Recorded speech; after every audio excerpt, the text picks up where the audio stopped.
I'm going to call to order this meeting of the Monroe County Board of Commissioners. It is August 18th, 2021. I will note for the record that we have two commissioners present today, Penny Giffens and myself, Julie Thomas. Lee Jones is on a well-deserved break.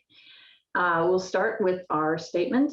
We, the Monroe County Board of Commissioners, renew our commitment to welcome and protect the rights of all people, regardless of age, race, color, creed, disability, sexual orientation, gender identity, marital status, economic status, and national origin. And we affirm the right of every person to live peacefully and without fear, and we will fight and resist at every step discrimination and harmful policies, whatever their source. We also stand in support of our county public school systems, both RBB and MCCSC. And with that, we will begin with our department updates. First up is Ms. Caudle from the Health Department. Good morning. Good morning. I hope you all are well. We have lots going on. In some ways, I feel like it's deja vu, but I have several things that I will share with you, and I'll try to do a quick summary. But I know that sometimes I sound like a broken record saying the same thing every week, but just want to make sure people are up to date on what's going on. So right now I want to start with testing because of the increased demand for testing with this surge. If you are symptomatic, if you are named as a close contact, then those would be the situations where you really need testing. Please plan accordingly for that. The state's map for testing at coronavirus.gov is your best place to look at all of your options in one location. You can look and see if you can't get something in Monroe County, is there something that's in an adjacent county? Maybe you live closer to one county than another. So, use that site. We are updating the list that we have on our website, but please understand that that information can and does change. It can change rapidly. So it is by no means your best, most current information. That state map is your best source of what's currently available. The community sites, I wanted to share a little information. We've had a lot of questions about that. So if folks can remember that the Optum site that was at the Armory, those were set up and paid for by the Indiana Department of Health. And they set them up in June of 2020 and they closed in June of 2021. The community site that we opened last fall on Morton Street was through a grant, and then the generosity of the city and the county and Indiana University to maintain that clinic through July. The grant expired in June, so we did keep it open an extra month. The cost for that was very high, and we had little demand. I don't think we ever had more than, on our best day, it may have been 80, 85, nearing 100 patients, and it was set up to do 100 to 200 a day.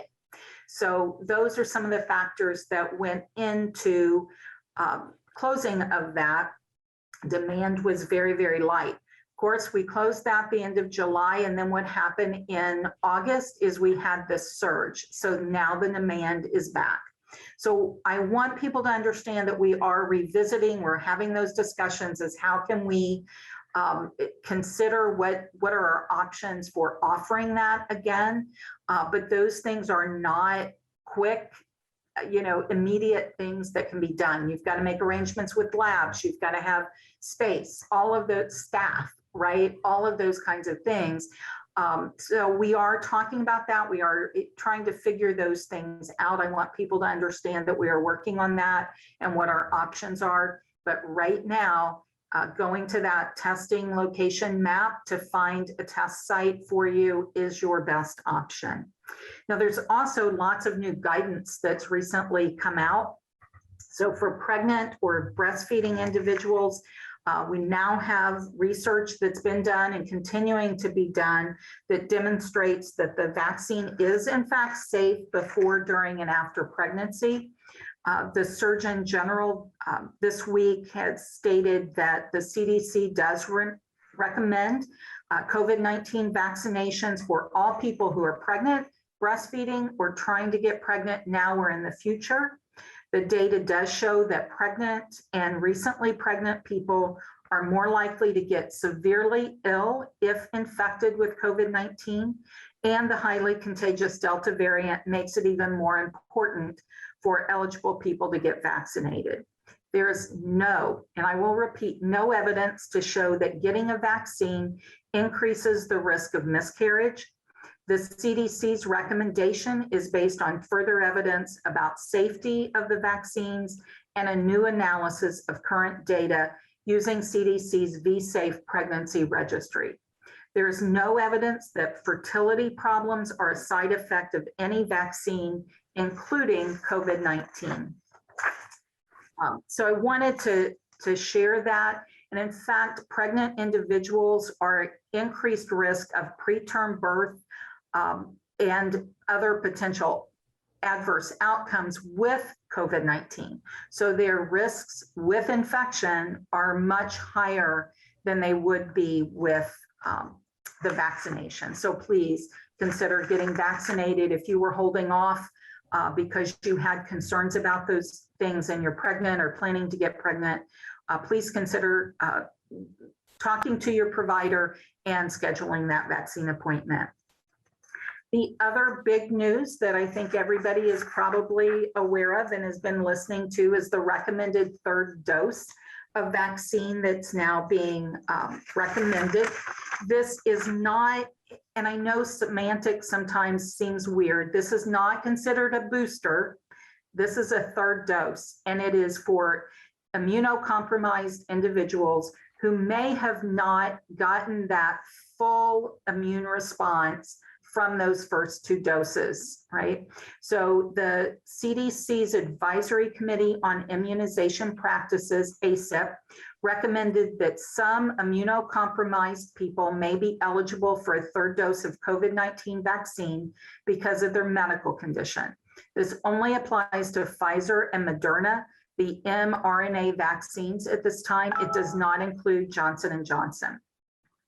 The third dose should be given after at least 28 days after that second dose was given, and preferably the same vaccine. So if you've got Pfizer, if you're fully vaccinated with Pfizer and you need a third dose, you would get Pfizer. If your first two doses were Moderna, you should get Moderna. So that if you don't have the same type, then talk to your provider about that. A person should not receive more than 3 total mRNA vaccine doses.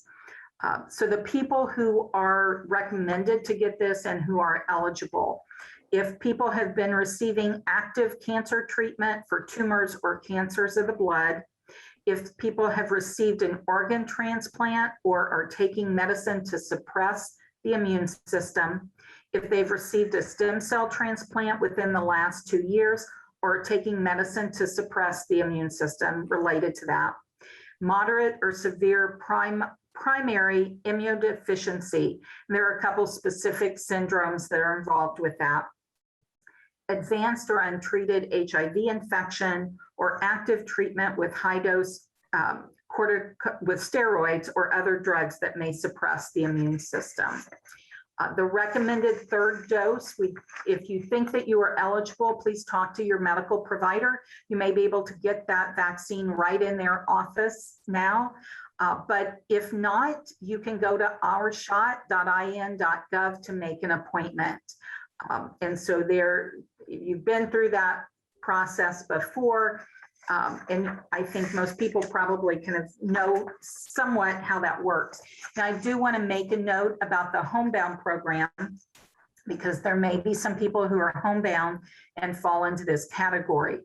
A few weeks ago, I'm trying to remember now exactly how many, but last month, the Indiana Immunization Coalition took over the managing and the coordination of the homebound program.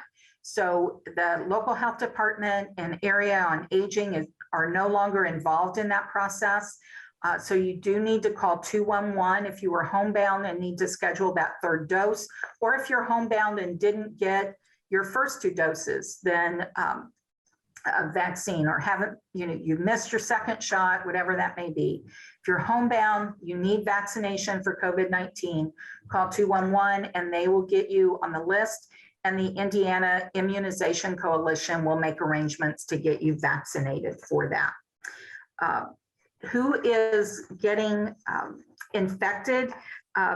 Cases are looking much right now like they looked last winter, and most of the cases are in unvaccinated individuals. Over 90% of our hospitalizations are in the unvaccinated. So that is still what's driving this. Are there breakthrough cases? Yes, there are. By far, those individuals are having much milder disease. We are not seeing a lot of serious health conditions. There may be some who are in the hospital, that's not to say that that does not occur, but the driving force for this is really the unvaccinated. So we encourage you to consider being vaccinated to prevent hospitalization, prevent deaths, reduce those risks, and hopefully not get infected at all. Monroe County does remain in a yellow advisory this week. Our numbers do continue to go up.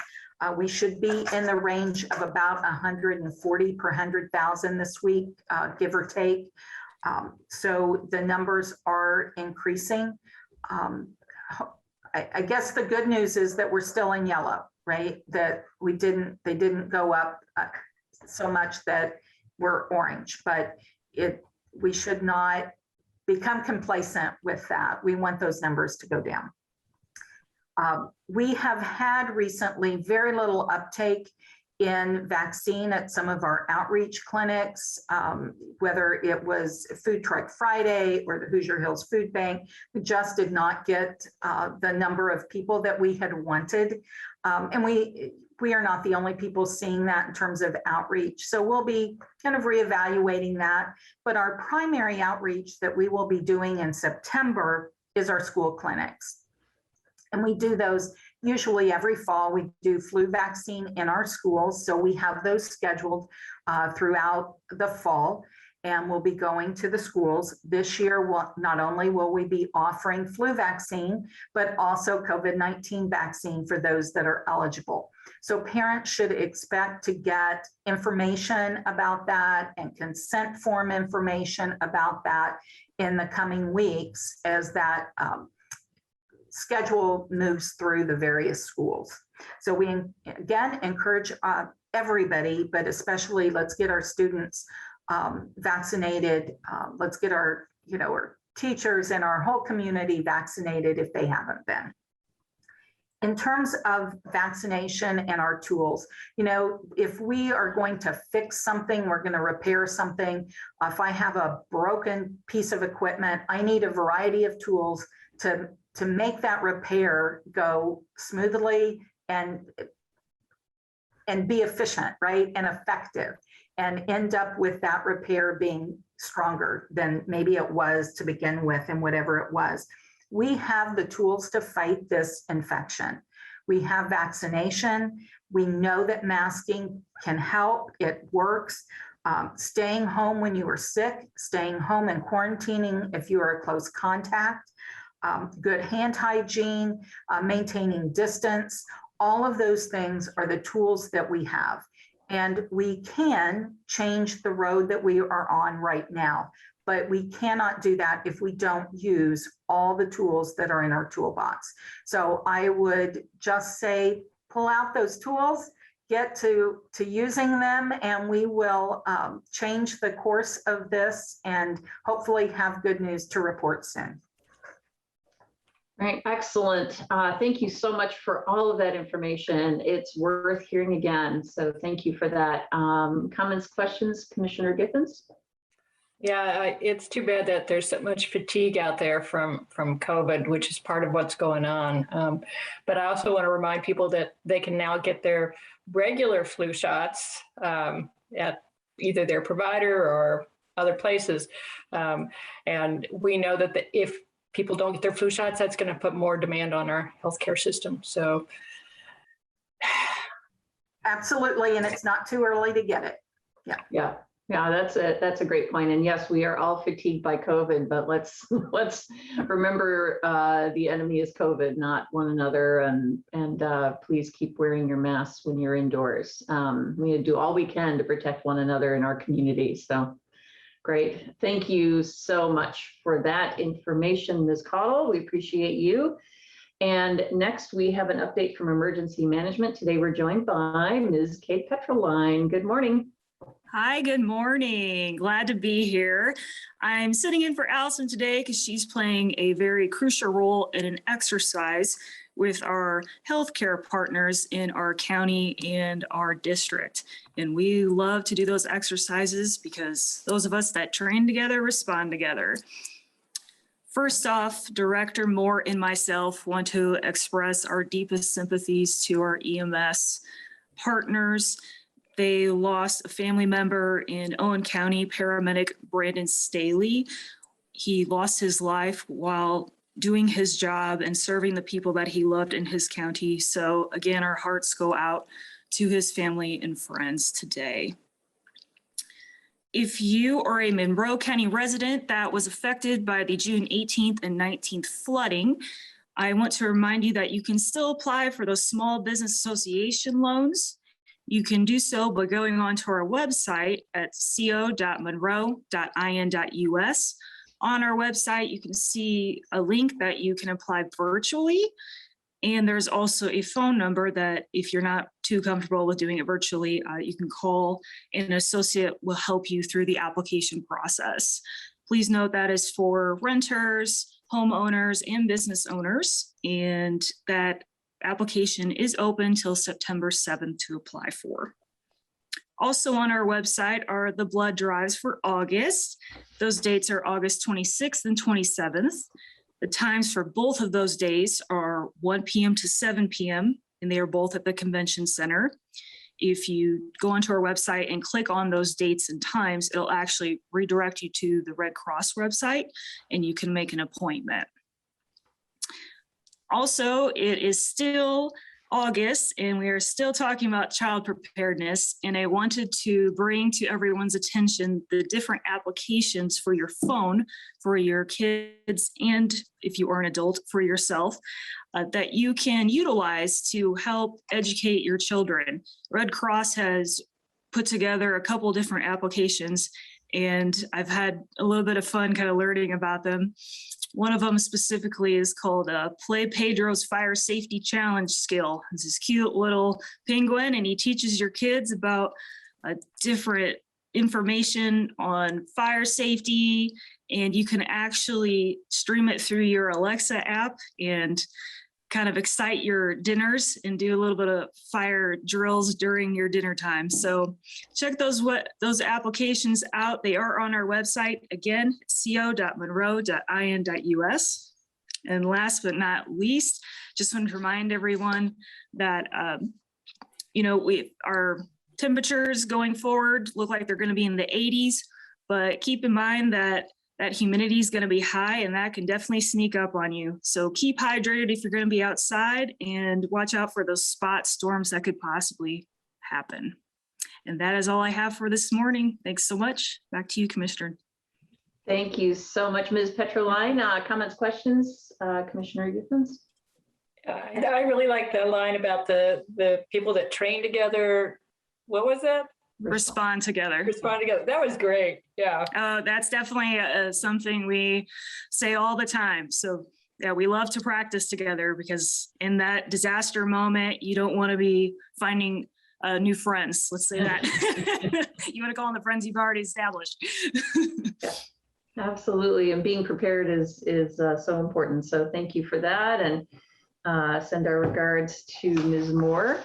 Thank you so much, Ms. Petroline, for joining us this morning. And next we have Ms. Lisa Ridge with her update from Highway. Good morning. Good morning. Good to see you again so early, Julie. We were up late last night. So I just wanted to kind of report some upcoming paving projects that would be happening. Leonard Springs Road from Leonard Springs east-west to the 5200 block on Leonard Springs South. We are still setting the times for that, possibly might be doing that over the weekend, this weekend. But we will get the notices out to the proper authorities and to the emergency notifications on when we would be working in that area. DeLapp Road from Union Valley to Woodall Road, that's going to be next week, possibly Monday and Tuesday. The road won't be closed, but we'll be having flaggers, so we ask you to proceed with caution. And then we'll be doing some different of our normal activities of trimming trees and mowing, patching potholes, and grading some gravel roads around the area. We do also want to stress that there is ongoing construction at the Woodyard Road, Curry Pike, Smith Pike intersection. CenterPoint Energy and Miller Pipeline will be relocating a gas main in the 4300 block there. So we don't get definite dates and times from the utility companies, but just be aware that construction in that area will be ongoing for the utility companies throughout 2021. And if you have any questions, I'd be happy to answer them. Okay, thank you so much, Ms. Ridge. Comments, questions, Commissioner Giffens? Yeah, you never seem to rest on your laurels, I gotta say. I mean, things just keep going, don't they? Yes, they do. That's job security, right? And speaking of that intersection of Woodyard and Curry, are we on schedule for the whole project overall, which is the Roundabout Project there? We are. We kind of set it up to where we could use 2021 for utility relocations because we know how that can become very time consuming for a project. And we did not want to run into the possibility of having the intersection closed during the winter months when typically December to April 1st is kind of downtimes for contractors. They can get in and work if the weather's permitting, but they don't lose time on the contract for that. And then using 2022 as the main construction season for the Dogbone Roundabout. So we're still on target for that. We have ongoing utility meetings every 2 weeks with the utility companies to keep everybody informed of where everybody's at and the timeline to keep everybody moving forward. Excellent. Thank you so much for that update as well. Thank you, Ms. Ridge, and we will be speaking with you later. Thank you. And next we have an update from Ms. McAfee in probation. Good morning. Hey, good morning, everybody. Good to see you all. I just wanted to throw out there to you and everyone else watching, listening, that we have one more Interrupting Racism for Children workshop available. It will hold up to 40 people, and we have about 6 seats left, and always appreciate being able to fill every seat that we pay for. This workshop is Wednesday and Thursday, September 1st and 2nd. And it will be from 9 a.m. to 4 p.m. There is a break for lunch. It's typically around the noon hour. They don't give a set schedule because a lot of it just depends on how is the conversation going and where kind of the natural breaks. But if anyone that's watching, listening, is interested in learning more or signing up, I would love to follow up with those individuals. I can share my email address, which is cmcafee@co.monroe.in.us. And also my telephone number is 812-349-2649. So again, those dates are September 1st and 2nd. That's a Wednesday and Thursday.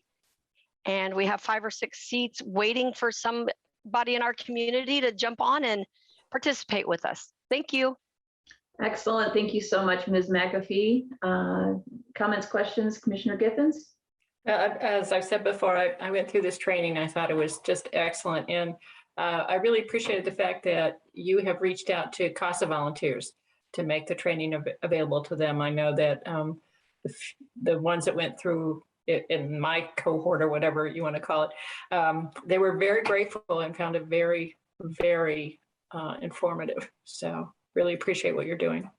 Well, I don't want to steal any of Kristen's thunder, but she actually was able to bring it to CASAs and expand that list of who's attended. So I'm proud to be part of that seed of kind of getting it started, but we've had lots of folks from all over the county be able to participate in that. So thank you for that.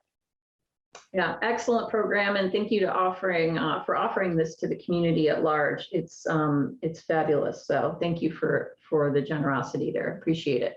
Very well. Have a great you. day. You too. All right, let's see if there's any other department updates. If there are, just raise your hand. I can check this. Okay, I do not see any. So with that, we will move on to public comment. The public comment section on this part of the agenda is for items that are not on the agenda. Each commenter is limited to 3 minutes. This is also true for our agenda items. There will be a timer displayed on the screen, and when you have 30 seconds left, you will hear a tone. And when you hear that tone, that means you have 30 seconds left to complete your thoughts.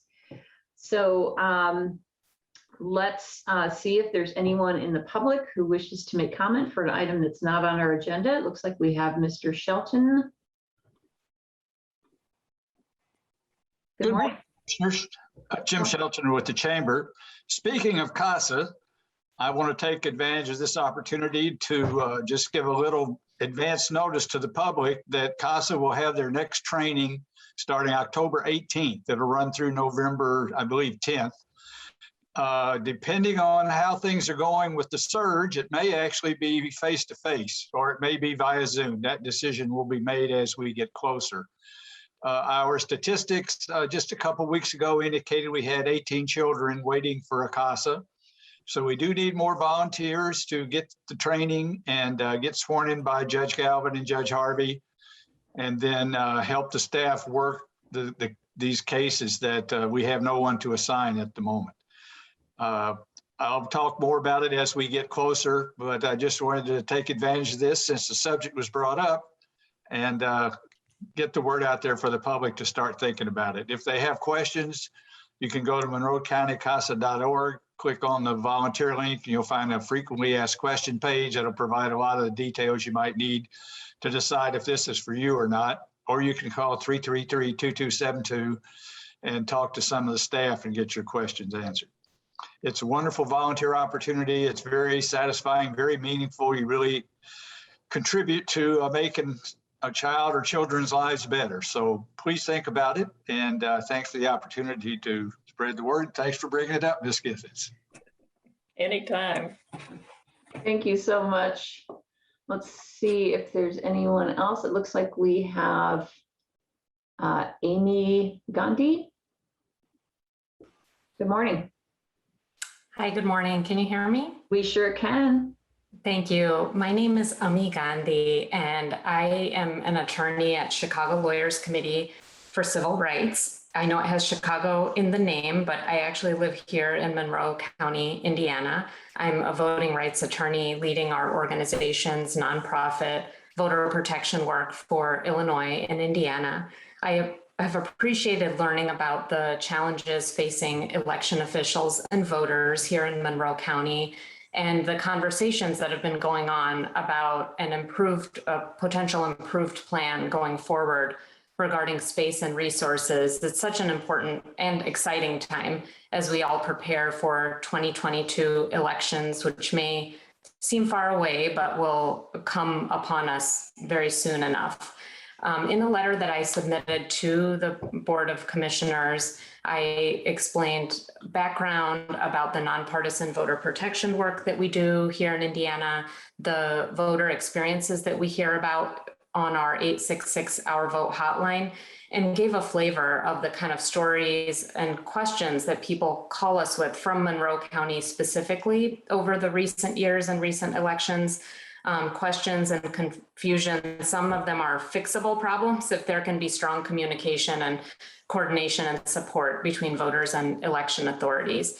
I really thank you for your consideration of those experiences that voters face. We try to share this information from a voter-centric point of view, particularly with an eye toward racial equity and the disproportionate barriers and disenfranchisement faced by voters of color, whether it's in the voter registration process, trying to get an absentee ballot, in-person voting, early voting, the list goes on about questions and barriers that voters face, especially in Indiana. I do want to say that it's a very restrictive climate for voting in Indiana. And hopefully Monroe County can be a bright spot for having some fair and inclusive policies and decisions and resources allocated to make it easier instead of harder for all eligible voters to participate. And I've appreciated learning about these issues and the climate here from Clerk Brown. Appreciate all of the work that you all do as well, and happy to stay in conversation if I can be a resource in any way. Thank you for the opportunity to share input today. Thank you so much. We are looking forward to getting a report from the election board with specific details on the needs. Thank you for that. We agree that voting and access to voting is vital for our democracy, so thank you. Let's see if there's anyone else who wishes to offer public comment for an item not on our agenda. Looks like we have Hal Turner. Good morning. Good morning. I would just like to reinforce the statement you just had in regard to accessible voting for all people. That includes guaranteeing that when they do cast that vote, that the vote is secure and that the vote is correct. In order to ensure that, Clerk Brown has proposed some changes to the space allocation for the election board. I just want to reiterate that as the Republican appointee of the election board, that this has the full and complete support of William Ellis, the chair of the Monroe County Election Republican Party. That's all. Okay, thank you so much. And thank you for your work on the election board. Okay, let's see if there's anyone else who has comments. Looks like we have David Henry. Good morning. Good morning. Thank you, commissioners, for the opportunity to speak this morning. I'd like to follow up with the previous speaker's comments regarding the request by our duly elected county clerk, Nicole Brown, on the expansion of Election Central to support voter enfranchisement and safeguarding our election process here in Monroe County. Today, I wanted to speak with the hat of a person who works as a Homeland Security professional, working, living, and teaching in Monroe County, and raise maybe a different aspect of this this issue that's arising in the community. As you may be aware, in 2016, the Obama administration had designated election infrastructure as critical infrastructure in our nation. This means, in the eyes of our government, elections are as important as the air we breathe and the water we drink, the transportation systems we rely upon, and the energy grid that we rely upon to conduct our daily work and lives. It also means in the 21st century, the old ideals that maybe are like a Norman Rockwell painting of folks voting in a wooden ballot box and dropping a paper ballot are antiquated. As we know, there are bad actors in the physical and cybersecurity spaces that seek to harm our local elections right down to rural counties in the Midwest.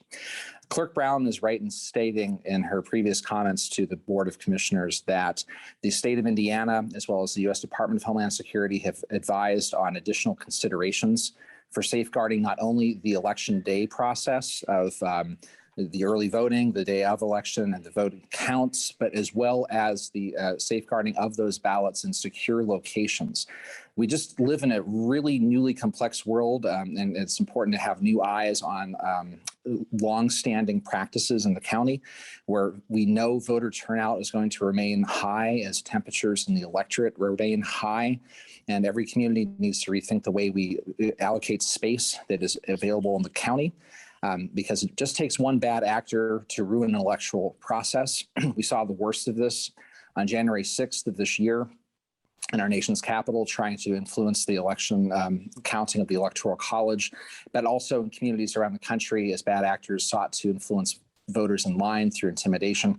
And we know that this election security challenge is also on the mind of our county clerk. So in short, as the commissioners make considerations to the clerk's request for space allocation and the resources that are available in the county, I hope that she has an opportunity to present to this body in this forum.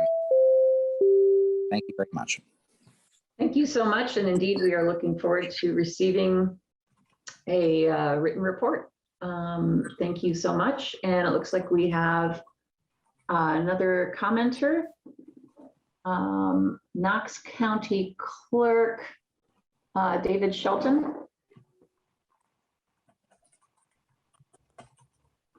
Good morning.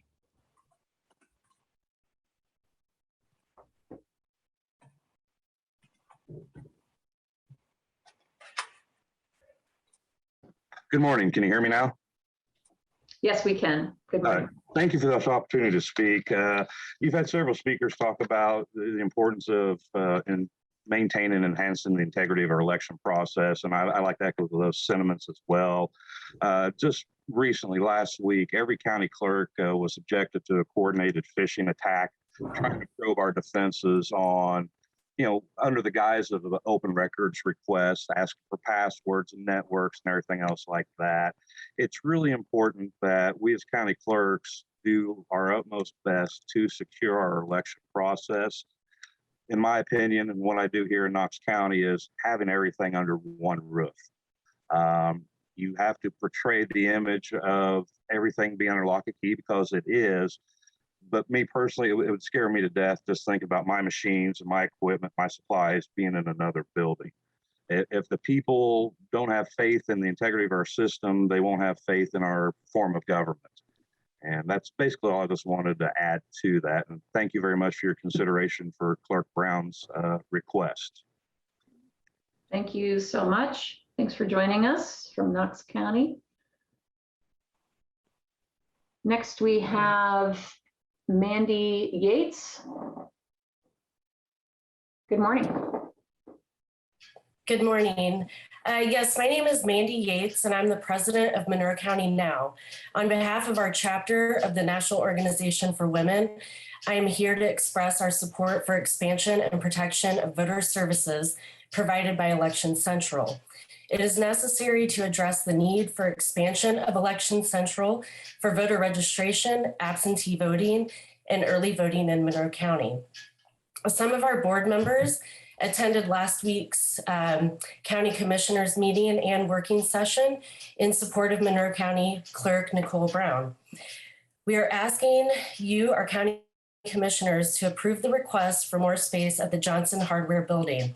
We believe providing Election Central the facilities needed for its operations will improve voter services and protect the integrity of our elections, which is important as we go into the 2022 midterms and beyond. Do you remember how long you stood in line to vote in November 2020 during a pandemic with no vaccine and before Election Day? Thousands of voters in Monroe County averaged over an hour in line each to vote, many of them before Election Day. Election Central does not currently have enough space to manage voter turnout, and our county commissioners can do something about it. Our Monroe County Clerk has repeatedly asked our county commissioners since the 2016 presidential election to expand the space available for voting needs at Election Central in the Johnson Hardware Building. Indiana is a state that already restricts access to vote through early voter registration deadlines, limitations on who can vote absentee, and comparatively short voting hours on Election Day. This year's thankfully failed attempt to the state legislature to require ID for voting absentee is yet another example of the state's willingness to make it more difficult for voters to exercise their right to vote. It is imperative that Monroe County support voting rights for everyone and do what is within its power to make it easier to vote. The commissioners expressed concern over the changing space available at Johnson Hardware for the probation center, but we think that our constitutional right to vote is more important than Monroe County's right to prosecute and punish people. Thank you for your consideration. Thank you, Ms. Yates. And again, we are waiting on a written report from the election board. And next we have David Gamage. I'm sorry if I'm not pronouncing that correctly. Good morning. Good morning. Thank you. Can you hear me? Yes, we can. Thank you. Professor Gamage. I'm a professor of tax law with a side interest in election law. And more relevantly, in 2018, I served as a volunteer poll watcher and election monitor in Monroe County. I've submitted my evidence and observations from that experience to Commissioner Githens, and I would be happy to share it broadly as well. I think it's been publicly shared widely. In my view, the 2018 election cycle was a travesty of democracy in Monroe County. My goal here is not to give blame for that.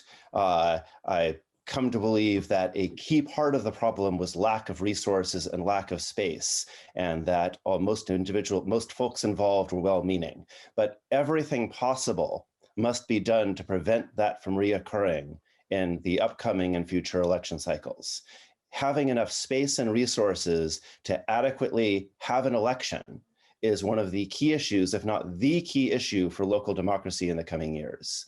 I follow scholars of election law and democracy around the country and around the world, and there is widespread agreement that our very democracy is under threat. And whether our democracy survives the coming years into decades is going to be based and dependent on decisions made by county commissioners and local election officials in Indiana and around the country. This is simply, I think, the key decision you will be making as commissioners. And I don't have the expertise or knowledge to know whether this specific plan is the right plan for securing adequate space and resources. But I urge, exhort, as passionately as I can convey over this medium, which isn't that much, I apologize, but as passionately as I can convey over the medium, this is the most important issue, or one of the most important issues you will face. Enough space and resources must be granted for election protection in Monroe County in this and upcoming cycles. Please do everything you can to help work and guarantee this issue. Thank you. Thank you so much.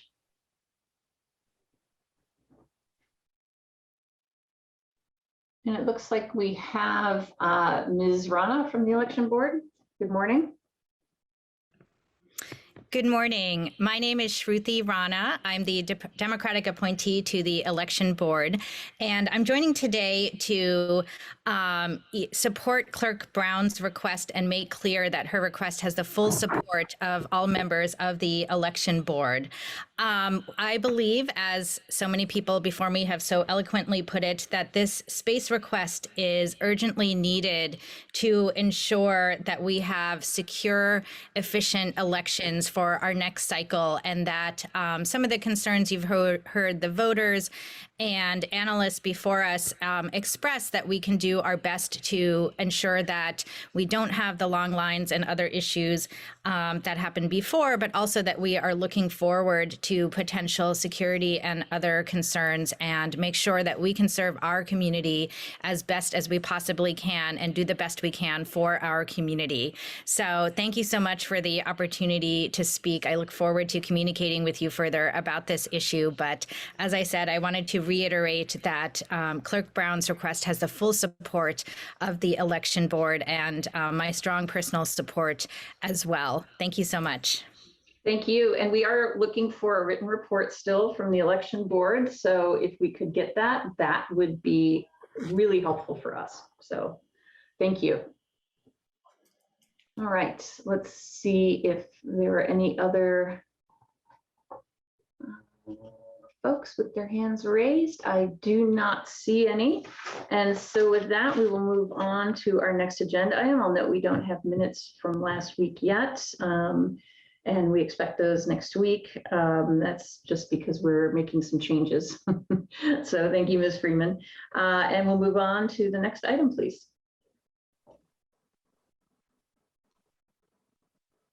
Oh, you are muted. Sorry, there's a little bit of building racket going on behind me earlier. I move approval of claims docket for accounts payable August 18th, 2021.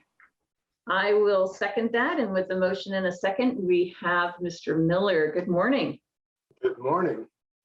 The total for claims was $5,054,025.70. Just shy of 75% of that total was for lit distribution in the amount of $3,778,001.65. $788,266.06 was for PS lit, public safety lit specifically. Next, $385,535.50 was for Centerstone for mental health services for January through June.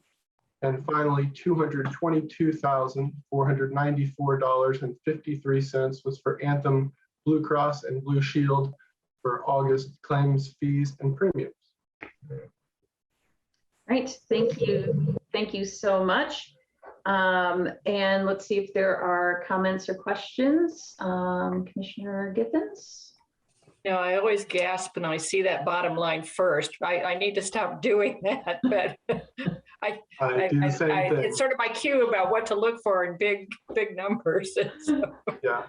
Yeah, absolutely. Great, thank you so much, Mr. Miller. Let's see if there are any comments or questions from the public. Just raise your hand on the Zoom screen or *9 if you're on a phone. And you would have 3 minutes to provide comments. And I do not see any. So with that, Mr. Copper, will you please call the roll on approval of claims docket accounts payable August 18th, 2021. Commissioner Thomas. Yes. Commissioner Giffens. Yes. Motion is approved 2-0. Right. Thank you. Thank you, Mr. Miller. All right, and now we will move on to new business. Move to approve Nexus Group Cyclical Reassessment Agreement, Fund Name Reassessment, Fund Number 1224-34310 in the amount of $1,570,000. I will second that, and we have both Ms. Rice and Ms. Sharp, our assessor, present. So I don't know who wishes to speak first, but tell us all about it. Okay, can you hear me? Sure can. I just hate when we all say, can you hear me? But we all are doing that. Yeah, I'll go first. Margie could speak for me also, but this is my annual, every 4-year reassessment contract with Nexus Group. They're the only ones that's bid. And actually Nexus has been doing this work for Monroe County for the last 20 plus years. When we became a market value state, we contracted with Nexus to do the reassessment. In this contract, besides reassessment, is also all of our new construction appeals, our trending, and our ratio studies that we have to do each year, which is a huge amount of work. And they have been doing it, like I said, along with my office. It's a shared contract. They do the field work. We do all of the data entry and everything for that they need to send them out in the field. There are 2 people in the field most of the time, Ken Surface and Joni Fishman, both local residents of Monroe County. Joni was born and raised over in Ellettsville area. Ken has been here ever since he started college. I won't say how many years ago. He's getting up there in age like we all are. So all of these people have ties to this community, and the owners of Nexus Group are Dr. Frank Kelly and Jeff Winch, both gentlemen that started out at the DLGF when it was still the tax board. Actually, Dr. Kelly helped write the rule that we went to when we became a market value state. So the expertise that we have working for us in this office is the best in Indiana, if not in the nation. And I don't say that lightly. I work with people all over the state and outside of the state, and we couldn't ask for a better partnership than we have had with them for years and years and years. I'm just requesting that we continue this partnership. You read the numbers. The reassessment, this whole contract will start January 1 of next year. But by law, we have to do the contract this year. The DLGF tells us what we have to do and tells you all what you have to do also, that we do the contract now for January 1 of next year. This contract will be paid out. We have to do it 25% over the next 4 years, 25% a year. The reassessment, the trending, the ratio study, and of course appeals each year. And we're finishing up our appeals right now for this last year. Hopefully the appeals will be finished in October, like they usually are. So we pay, with this new contract, $1.570,000. It'll be $392,500 a year. We usually pay that at the end of the year after all the work has been done. Our last payment that we'll be making to them will be this December for this last 4-year contract.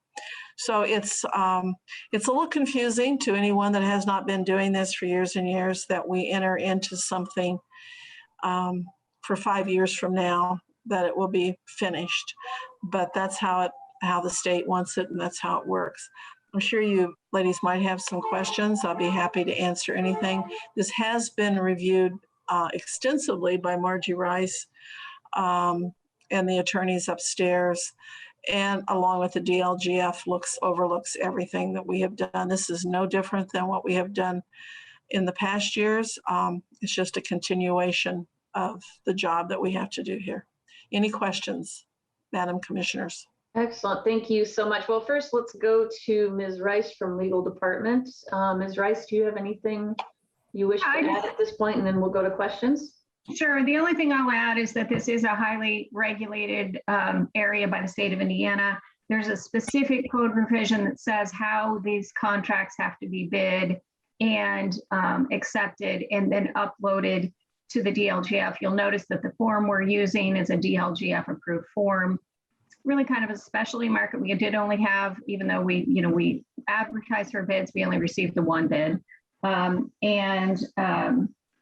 After, if you guys approve this contract, then it has to be sent to through the Indiana Transparency internet website and uploaded and approved. It'll be reviewed by the DLGF.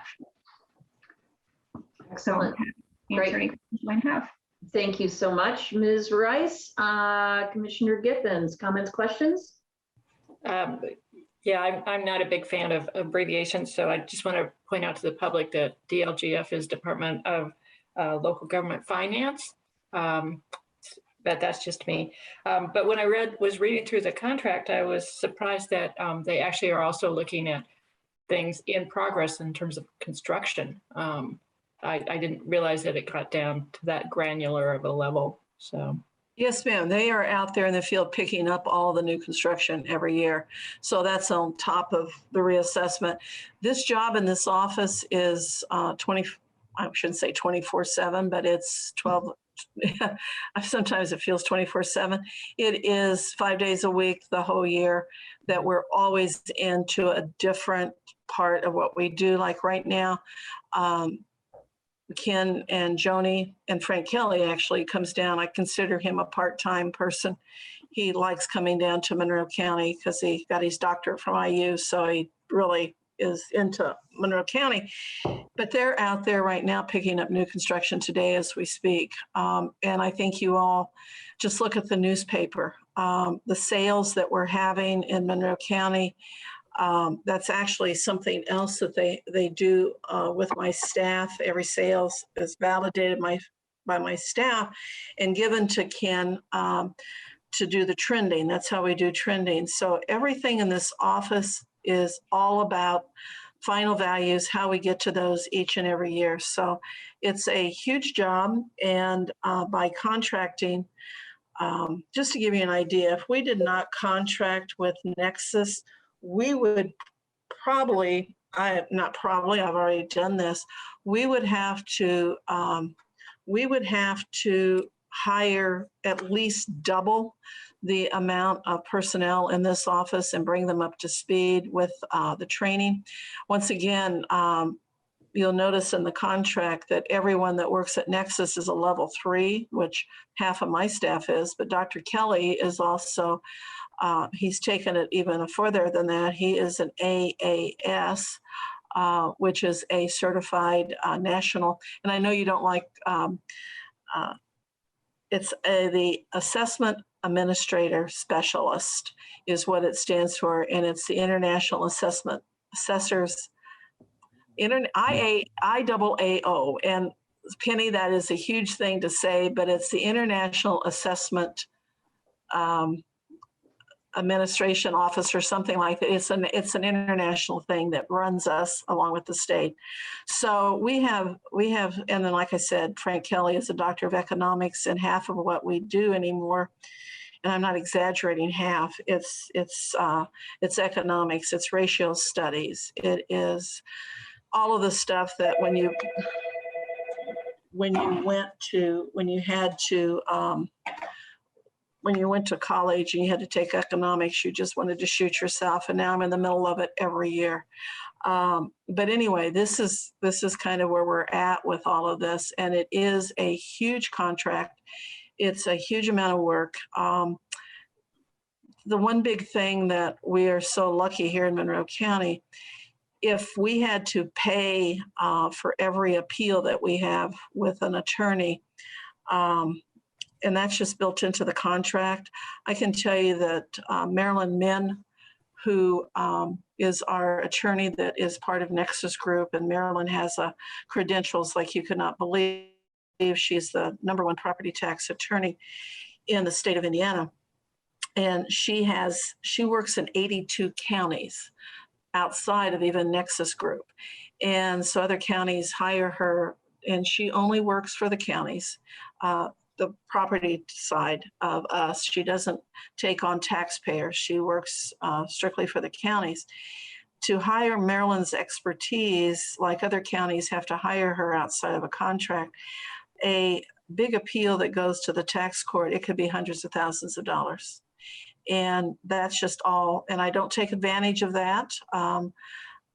But we've gone to tax court many times. So we're going to tax court. I already know next year, back with Lowe's, back with Menards, the same frequent flyers. And she represents us every year too with those. So that's what happens with this contract. Thank you, Ms. Sharp. What is the, maybe Ms. Rice could do this one. What is the cost increase over last year, over the last contract, the last 4-year contract? I do not know that, but I can definitely tell you. Judy, do you know that off the top of your head? Sure. Do you have? It was, I don't have the contract, but it was 1.3 million the last time, and it's now 1.5. So it was around 200,000 at the most in a 5-year period. Okay, thank you. Mm-hmm.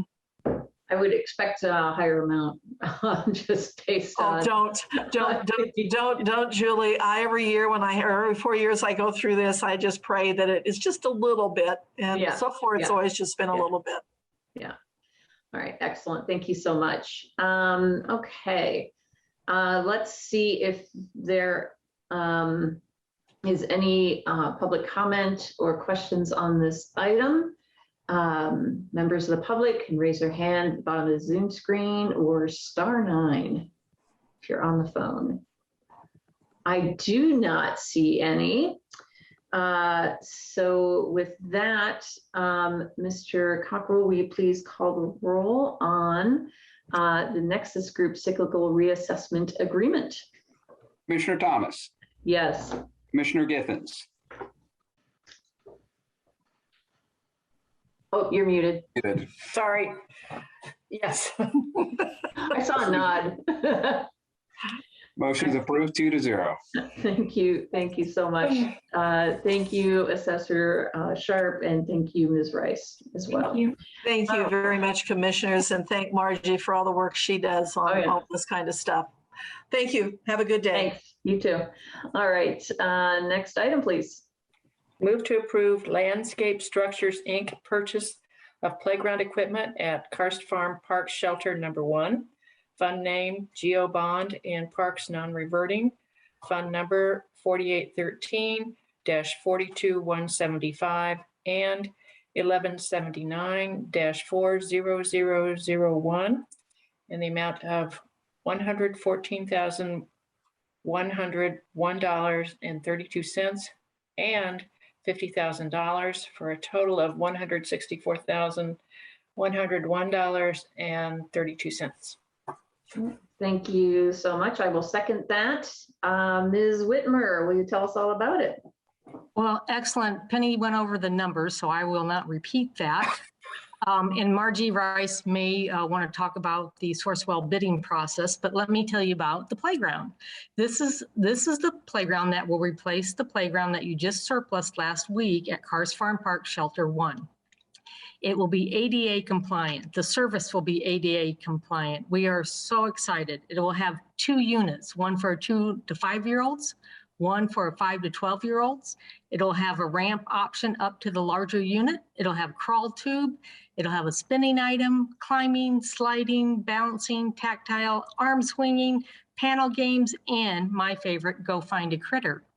So we are extremely excited. We hope if the weather holds, we will install this playground in this year. Do you have any questions about the playground itself or the manner that we're doing this? Comments? Thank you so much, Ms. Whitmer. Comments, questions, Commissioner Githens? No, I really like the diagrams. I mean, it just looks like it's going to be such a fun place for everybody. When there's a playground near us that was made ADA accessible years ago, and my boys loved it. Kids just run and romp on those kinds of things. It's a great setup. Thank you for doing this. Excellent. I hope we have a big ribbon cutting to go find the critter. Thank you for this work. Ms. Rice, did you have something you wanted to add? I just wanted to point out that both our Parks Department and our Highway Department use the Sourcewell service. They're participating agencies, which allows us to get sort of the best price on products. And it essentially, by being a participating agency, they do the bidding for us, and then we can purchase. It's an efficient way to do it. I think both Parks and Highway have found it to be a good way to do business. Excellent. Thank you for that. Let's see if there's any public comment or questions. Just raise your hand on the Zoom screen or hit *9. All right. Seeing none, Mr. Cockrell, will you please call the roll on Landscape Structures, Inc. purchase of playground equipment at Karst Farm Park Shelter number 1? Commissioner Thomas. Yes. Commissioner Githens. Yes. Motion is approved 2-0. Thank you so much. And next item, please. Move to approve Parity Inc. purchase of Smart Playground Surface System, fund name Geo Bond and Monroe County Parks Foundation 501c3 nonprofit, fund number 4813-42175, and Monroe County Parks Foundation donation in the amounts of $26,200 and $45,000 for a total of $71,200. I will second that. Ms. Whitmer, I assume this goes with the previous item. Yes, it does, but I'm going to go over the numbers again so everyone is clear. 26,200 will be coming from bond 4813, and $45,000 will be coming from the Monroe County Parks and Recreation Foundation, for a total of 71,200. And it's the playground safety system that is installed at the Sophia Travis Playscape currently. So if you all want to go out to look at it, it is wonderful. It is soft. It passes all the tests that we do. So we're very excited to be putting this particular surface under the new equipment. And what's good about this particular surface is that once we put the subsurface in, that will last for decades. Decades and decades. The top surface would be the artificial turf that you'll see that needs to be replaced depending on UV and usage, maybe every 10 years. It all depends of how much the kids use it. So I just wanted to clarify that. We also asked for other quotes from other vendors. Miracle of Indiana and Play Pros declined our offer to bid because they are not a Smarty vendor. So I don't know if Margie needs to speak upon that. If not, I ask that you approve this. Right. Thank you so much, Ms. Rice. Yeah, I want to just be clear that we did follow, all state law processes. I've outlined a memo that we're going to share with the Parks Board today, sort of going through those processes. But we did invite 3 quotes, and only one came in because there's really only one supplier. Okay. Thank you so much. Comments, questions, Commissioner Githens? No, I'm supportive. In support of this. Thank you. Yeah, absolutely. Ms. Whitmer? I just want to say that I will be seeing you next week for 2 more additional service agreements for Play Pros for installation. So I'll see you next week about this particular project again. Excellent. Thank you so much. Let's see if there are any comments or questions from the public. Raise your hand on the Zoom screen or hit *9 if you're on the phone. I do not see any. So with that, Mr. Cockrell, will you please call the roll on the purchase agreement with Parity Inc. for Smart E Playground Surface System? Commissioner Thomas. Yes. Commissioner Githens. Yes. Motion is approved 2-0. Excellent. Thank you so much. And our next item, please. Move to approve Delta Dental 2022-2023 contract renewal, fund name, self-insurance, fund number 4700, and no amount is listed here. I will second that. Good morning, Ms. Sensenstein. Good morning, Commissioners. So I have 2 contracts for you for both of our dental plans for renewal. And these are 2-year renewals, so for plan year 2022 and 2023. For the first plan, which is our plan with the most enrollment, those rates are going to go down about 5%. And then the plan 2, the rates are going to stay the same. Excellent. Thank you for working on this. Comments, questions, Commissioner Githens? Yeah, it was astounding to see that rates are going down by 5% and anything related to medical. That's just like, how did you do that? Yeah, I don't have anything to do with it. So. Oh, it's great news. Great news for our employees. There's no fund amount because this is a self-insurance system where employees opt in, and if they opt in, they pay into purchasing that plan. But that plan is provided through Monroe County government. So excellent. Thank you for all of that hard work. It seems so simple, but I know that a lot goes into this. Let's see if there are any comments or questions from the public. Raise your hand at the bottom of the Zoom screen. All right, seeing none, Mr. Cockrell, will you please call the roll on the motion to approve the Delta Dental 2022-2023 contract renewal? Commissioner Thomas. Yes. Commissioner Githens. Yes. Motion is approved 2-0. Thank you so much. I'll have more renewals for you here in the future. So I bet. Excellent. Thank you so much. All right. Next item, please. Move to approve Midwest Maintenance Proposal, Fund Name 2018 Geo Bond Capital Projects and Cumulative Capital Development, Fund Number 4813 and 1138 in the amount of $40,800. I will second that. Mr. Crone, will you tell us all about that? Yes, good morning, everyone. This is a scope of agreement with Midwest Maintenance to perform 3 areas of work on 2 of our county buildings. The first being the Monroe County Charlotte Zitlow Justice Building, and the second being our courthouse. The Justice Building requires 2 scopes of work, and it represents the largest part of this agreement. The first scope of work is to address water leaking into our interior office spaces primarily on the west side of the building. The windows, the seals, due to their age being the original windows to the building, have begun to fail. It's letting water in. So a process known as wet glazing, which is a fancy way for saying resealing between the glass and metal frame of the windows, needs to be performed on those along that alley, as well as the north and south end windows on those ends of the building. The second item required is we had some vandalism to the east side of our building. Unfortunately, it's happened before, and it's kind of the cost of doing business when you're a government building. The building was heavily egged, and ASI removed as much of it as they could at the heights that they're able to reach. But this goes all the way, extends up past the jail level of the building, and requires high lift equipment to be brought in, which is the rolling scaffold. We've seen them, the big 4-wheeled motorized units they used to lift.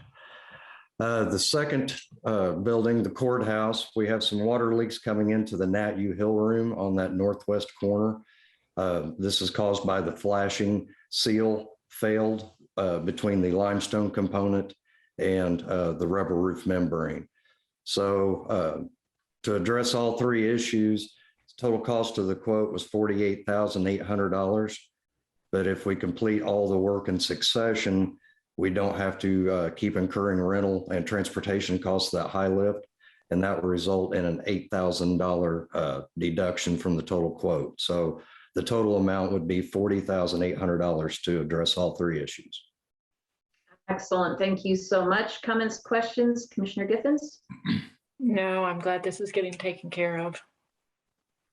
Yeah, absolutely. And good job working out that deal for us. We appreciate that. Do you happen to know how that $40,800 is going to be split between the GEO bond? What amount is GEO bond? And assuming we apply the $8,000 credit equally, $32,900 would be coming out of the 2018 GEO bond for funds allocated for Justice Building repair. Perfect. $7,900 would be taken from the CUNE cap for courthouse repair and maintenance. excellent. Thank you so much for that detailed information. I appreciate it. Let's see if there are any comments or questions. Just click on the raise hand feature at the bottom of your Zoom screen. Okay. All right, seeing none, Mr. Taco, will you please call the roll on the motion to approve the proposal from Midwest Maintenance? Commissioner Thomas. Yes. Commissioner Giffens. Yes. Motion is approved 2-0. Excellent. Thank you. Thank you, Commissioners. All right. Item F, please. Move to approve ordinance 2021-39. This amends Monroe County Code chapters 115-4 and 115-5. And we don't need fund name or number or amount. I will second that. And we have Mr. Schilling with us from legal. Good morning, Mr. Schilling. Good morning. Thank you very much. As Commissioner Giffens noted, this ordinance amends sections 4 and 5 of chapter 115 of the Monroe County Code in 3 ways. First, it amends Chapter 4, which is the section on ordinance enforcement. And that section has always authorized the county to enforce its ordinances pursuant to Indiana Code Chapter 36(1)(6).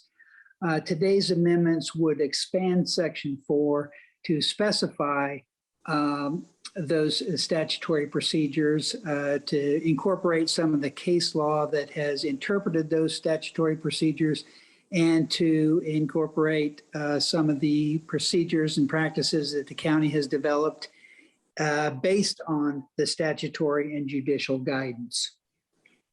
The second and third amendments relate to Section 5, which is the administrative fine procedure chapter.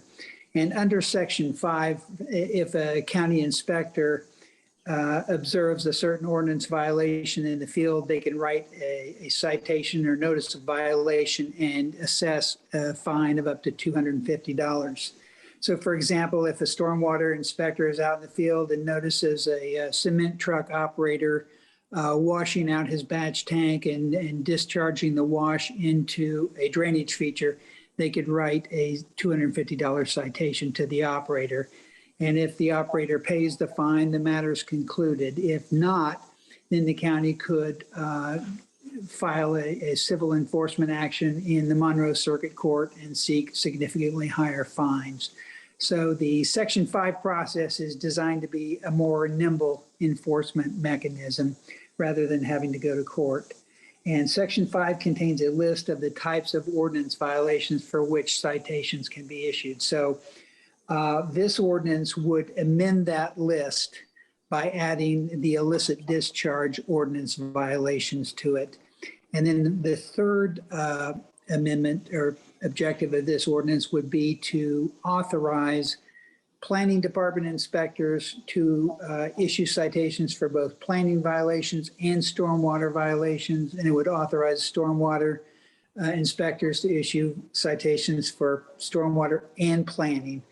Since those two ordinances are related and are intended to work together, allowing those inspectors to issue violations for each other's area, we think would increase the efficiency and effectiveness of that nimble process.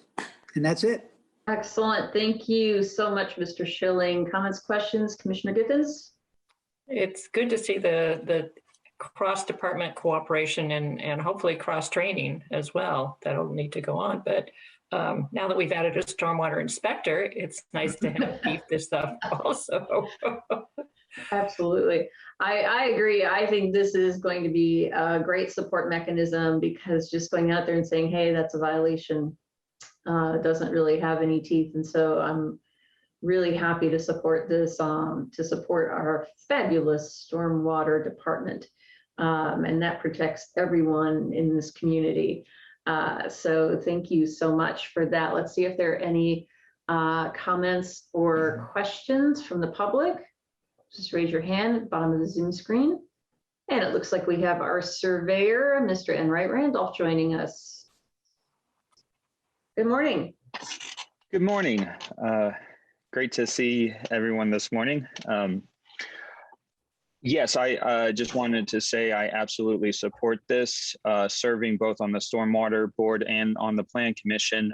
This is going to really benefit the enforcement process. And I just wanted to thank everyone for bringing this forward. And this is going to be a great improvement of how the county conducts business. Excellent. Thank you, Surveyor Enright Randolph. Appreciate you. Thank you for the note of support. And let's see if there's anyone else who wishes to speak on this item. Just raise your hand in the Zoom screen. I do not see any. So with that, Mr. Cockrell, will you please call the roll on ordinance 2021-39? Commissioner Thomas? Yes. Commissioner Githens? Yes. Motion is approved 2-0. Thank you so much. All right. Item G, please. Move to approve ratification of Financial Solutions Group consulting agreement fund name to be determined, fund number to be determined, and an amount not to exceed $25,000. Excellent. I will second that. Mr. Cockrell, please tell us all about it. Well, first, I'm going to ask that before you vote on it, you amend that to make sure it's still contingent upon council appropriation. I think that to be determined kind of is self-explanatory there. I think that the additional appropriation will need to be had before we can truly commit to paying this, and the council's aware of that. We talked about this fairly extensively at the work session last week. I mentioned that we had gotten quotes from 2 different vendors, and that when reviewing this was the low quoter by a considerable amount. The work that is to be done is twofold. One, a portion of this will help us with our revenue reduction as we look at the American Rescue Plan Act fund, or Plan Fund Act, so that we can have a solid number there that is produced by an objective third-party vendor, so we can have, so that when we put forth that information on how we want to look at our revenue reduction, we have that. The second, and in my mind more important, is that this would have us do and primarily the work will be with the county council, have a lot of planning and policies in place on how we look at our funding, how we look at our cash balances. That is important for general business, but it's also really important when we continue our bonding processes. I think that we've received news recently, since last Wednesday, that some of the bonding agencies are really critical about what 10 years ago would have been a fairly common mistake, but still a mistake that shouldn't ever happen. And don't get me wrong. But this will help us with our bond ratings in the future. And as I spoke with our financial advisor, when he told me about that other community, it's really hard to get that back up to the level it's at now. So, he was predicting that's at least probably a 10-year cycle for them to gradually get that back up. So a lot of this is to also help us make sure that we maintain our bond rating. Yeah, absolutely, which makes a difference with interest rates and availability. Let's see if there are comments or questions. Commissioner Gittens? Yes, this is a question for Mr. Cockrell. Do we need to amend the motion? Yes, I would amend the motion to make sure it's contingent upon council appropriation. Okay, I'd like to amend the motion for ratification of Financial Solutions Group Consulting Agreement to make it contingent upon council approval. I will second that. Comments, questions on that from our board? Mr. Cockrell, will you please call the roll on amending the motion for Financial Service Solutions Group? Commissioner Thomas? Yes. Commissioner Gittens? Yes. Motion is amended 2-0. Thank you. Sorry, kind of making you do double duty here. Thank you for that. Did you have any other comments or questions, Commissioner Gittens? Will this also help us with trying to figure out how we're going to spend some of the ARPA money?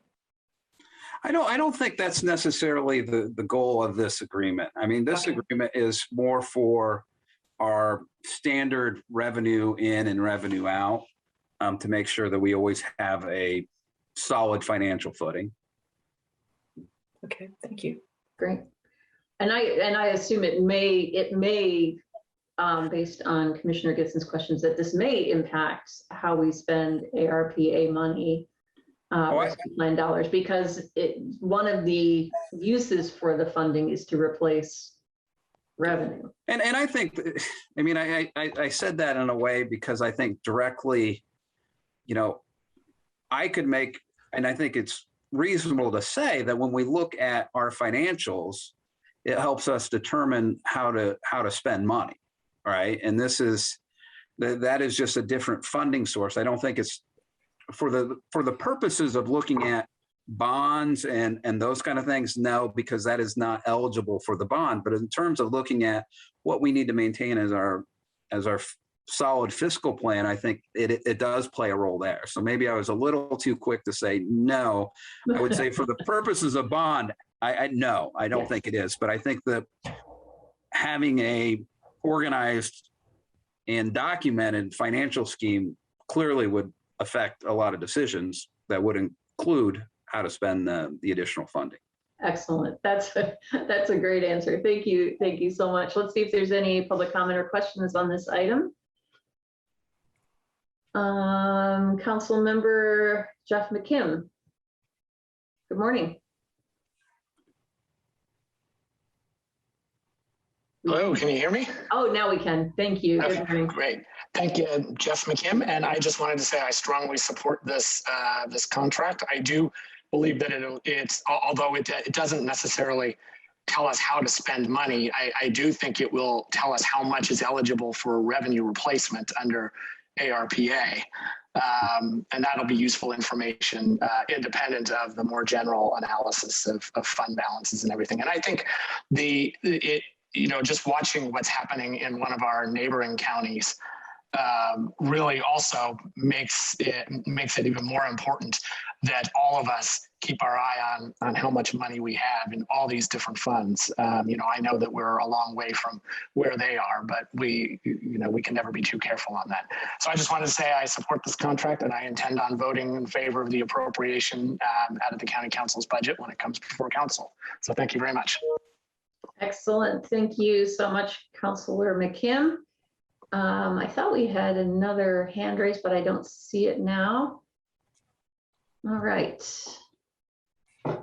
Okay. And so with that, Mr. Copper, will you please call the roll on the amended motion to ratify the Financial Solutions Group Consulting Agreement? Commissioner Thomas. Yes. Commissioner Githens. Yes. Motion is approved 2-0. Excellent. Thank you so much. And next item. Move to approve NDOT agreement for countywide bridge inspections. Fund name Countywide Bridge Inspections 2022 through 2025. Fund number 8168 in the amount of $248,992.81. I will second that. Ms. Ridge. Good morning. We are required with our 154 bridges to have a 4-year cycle of our bridge inspections. Our month that NDOT has assigned is the month of March every year. So this actually is a 4-year contract, project coordination with NDOT. Beam Longest and NEP has been approved through the RFP process to be the consultant that will perform these bridge inspections on a yearly basis. This also helps us create our 5-year bridge plan for future replacements in the county. So if you have any questions, I'd be happy to answer them. Thank you so much, Ms. Ridge. Comments, questions, Commissioner Githens? Yeah, it wasn't until I got involved with government types of things that I ever even thought about the bridges I drove across. And so thank you for keeping things in repair here. We don't worry about somebody falling into the river the way they have in other places. So thanks for your work. Excellent. Yeah, and just a reminder for folks that Monroe County is responsible for every bridge in the county, whether it sits in the city or a town. So 154 of these beauties. And I appreciate having that 4-year cycle. It makes sense, and we can really keep on top of repairs and replacement. So appreciate all your hard work to stay on top of that important infrastructure. Let's see if there's any public comment or questions on this item. Seeing none, Mr. Cocker, will you please call the roll on the NDOT agreement for countywide bridge inspections? Commissioner Thomas. Yes. Commissioner Githens. Yes. Motion is approved 2-0. Thank you so much. Thank you, Ms. Ridge. All right, we don't have any appointments today. We do have a few announcements. Just first and foremost, that we are looking for board and commission members, specifically in affordable housing and economic development. So if you have an interest, please go ahead and send in your application now.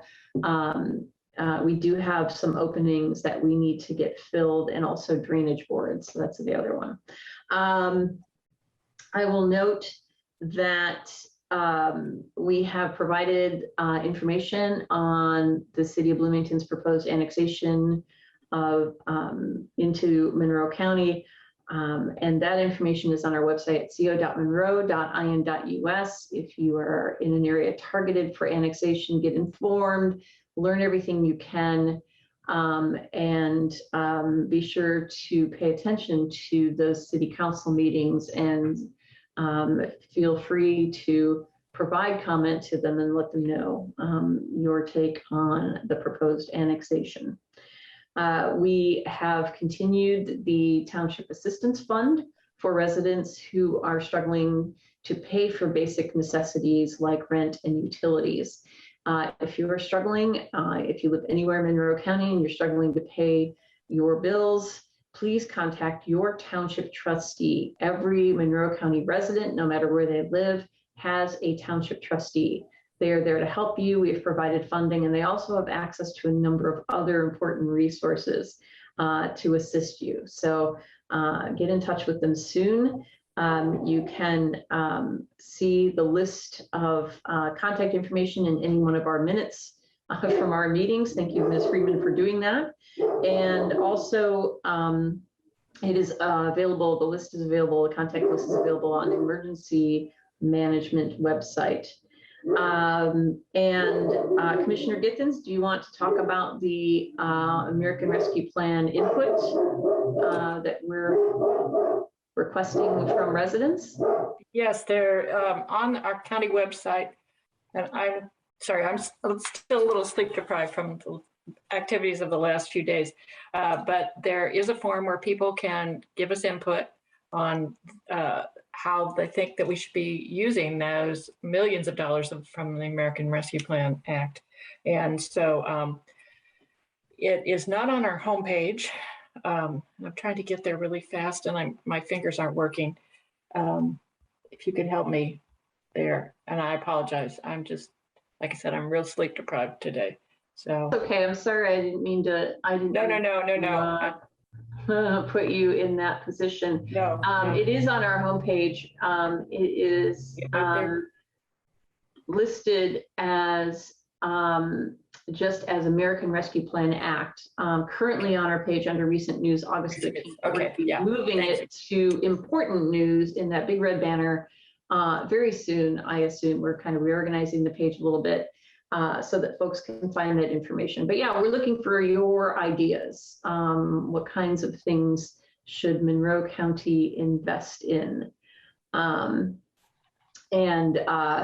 link has also been inserted into the chat by our great technical services department as well. So, all right, excellent. So lots to do for everyone in our community to be informed and to be committed and active to helping guide Monroe County government. Did you have anything else, Commissioner Giffens? No, just again, asking people to get both their COVID and their flu shots. Yeah. Get vaccinated. Yeah, I'm really curious about some of the things that we heard today from Ms. Cottle about the third dose. And so since I have a family member who is immunocompromised, and I need to look into that. So. Yeah, great point. And we thank everyone for participating today. Thank you to Technical Services Department. You rock, you're awesome. And with that, how about we reconvene at 11:45? Would that be okay with you, Commissioner Giffens? Excellent. We will come back for our work session at 11:45 in just a few minutes. Thanks, everyone. We are adjourned.